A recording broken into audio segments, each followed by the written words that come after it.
Bonjour les amis, les tailleurs de pierre et tous les autres, et ils sont nombreux. Ce que vous voyez à côté de moi, derrière moi, c'est une carrière de marbre contemporaine à Carrare. Alors on a de la chance, elle est en activité, mais apparemment aujourd'hui il n'y a personne. C'est un vieux rêve pour moi que de voir ces carrières, savoir un peu comment ça fonctionnait, parce que les plus anciennes datent d'avant les Romains, paraît-il. Aujourd'hui, les carrières appartiennent à quelques familles très fortunées. Certaines possèdent des montagnes entières. Et puis il y a les ouvriers qui vivent dans les environs. Et dans la ville qui est très belle, un vieux centre, un quartier qui date du 19e siècle également, qui a beaucoup d'allure, ça se sent. Il y a une espèce de malaise, enfin en tout cas c'est comme ça que je ressens. J'ai décidé de voir non pas seulement les carrières modernes, mais aussi ce qu'ils appellent la carrière romaine. Ici, carrière, ça s'appelle cava. Alors pourquoi pas, hein? Voici la carrière romaine, une partie en tout cas, et il y a des panneaux qui expliquent comment les ouvriers extrayaient le marbre en faisant des blocs et ensuite ils les faisaient tomber. Et puis par terre, là dans le sol, sur le sol, vous voyez des produits semi-finis et sur lesquels on a trouvé des inscriptions. Alors ces inscriptions, c'est des noms et selon la théorie des archéologues, ce sont des noms d'esclaves, très certainement d'origine orientale.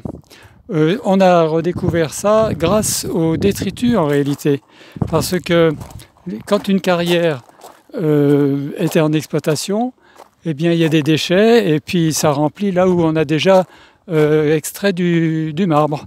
Et donc, on a enlevé les différentes couches de déchets et on a trouvé le sol tel qu'il était au 1er siècle après Jésus-Christ.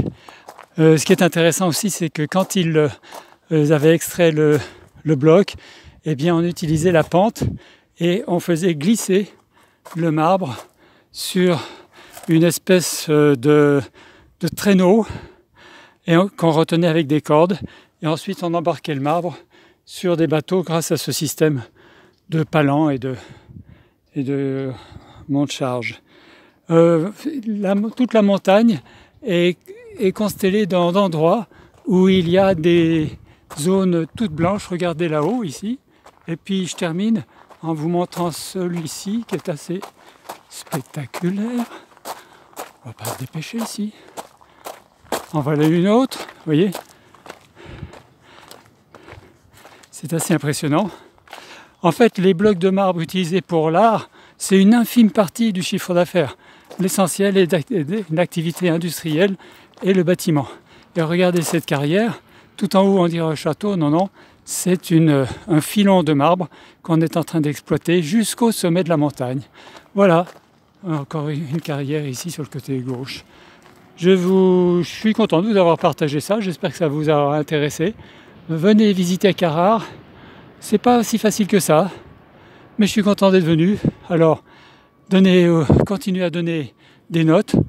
Je vous souhaite une bonne fin de journée et une belle méditation sur l'exploitation de la nature. Hein, la nature telle qu'elle est. Est-ce qu'on a le droit de détruire la montagne pour construire des maisons? Est-ce que les maisons, on doit respecter le matériau dont elles sont faites? Voilà, plein de questions. Alors, comptez sur moi pour se poser des questions, j'en ai pas mal en réserve. Allez, bonne fin de journée, ciao!